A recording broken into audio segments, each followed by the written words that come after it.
फौजी का काम होंदा है जिथे बाउंड्री ते थोड़ी बहुत गड़बड़ होवे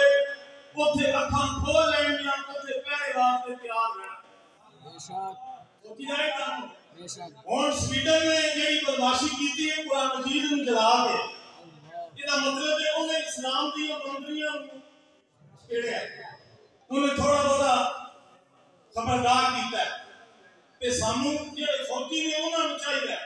जेड़े फौजी ने उन्हां नूं चाहिदा ਉਹ ਤੁਹਾਡੇ ਨਾਲ ਨੂਰ ਜਹਾਂ ਚੰਗੀ ਹੈ ਕਹਿਣ ਦੀ ਜਾਂਦੇ ਕਿ ਫੌਜੀ ਲੜਦਾ ਸੀ ਤੇ ਨੂਰ ਜਹਾਂ ਗਾਣੇ ਗਾ ਕੇ ਉਹਨਾਂ ਦਾ ਹਿੰਮਤ ਵਧਾਉਂਦੀ ਸੀ ਉਹ ਸ਼ਰੀਅਤ ਦੀ ਰੂਹ ਨਾਲ ਕੀ ਸੀ ਮੈਂ ਉਹਦੇ ਤੇ ਬਹਿਸ ਨਹੀਂ ਕਰਦਾ ਸ਼ਰੀਅਤ ਦੀ ਰੂਹ ਨਾਲ ਜਾਇਜ਼ ਹੈ ਨਜਾਇਜ਼ ਹੈ ਉਹਦੇ ਤੇ ਗੱਲ ਨਹੀਂ ਕਰਦਾ लेकिन वो गवैया गाना ही हो के ते फौजियां नूं दाद देंदी सी जेड़े मुल्क दी हिफाजत करते ने ते यार असि मुल्क दी हिफाजत गए जेड़े करदे ने उन्हां नाल भी गए गुजरे आ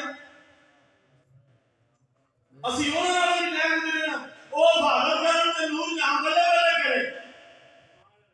ते बाबे रिजवी दे मलंग दीन दी हिफाजत लई जाना ने तो तुसी बल्ले बल्ले करो तुसी ये भी नहीं कह सकदे ओए करो होर नहीं असि सड़कां ते तुहाडे नाल नहीं दिल साडे तुहाडे नाल ही ने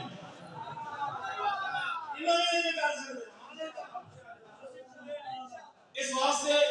ये जेड़ा हुण स्वीडन ने बदमाशी कीती है उस दे खिलाफ मुल्क की जेड़ा एहतजाज का ऐलान होया जुमे वाले दिन 2:30 बजे मरकजी दफ्तर दीवारपुर चौक को लेके प्रेस क्लब तक ये तुसी सारे आवाम ने ओदे विच शामिल होना इंशाअल्लाह सारे आवाम तुसी शिरकत करनी इंशाअल्लाह ईमानी गैरत दा सबूत देना इंशाअल्लाह किदा ताल्लुक किदे नाल है आपको ही तुसी जानदे हो सारे कलमा हुजूर दा ही पढ़दे ने आंदे ना सारे कलमा हुजूर दा ही पढ़दे ने कुरान सारियां दा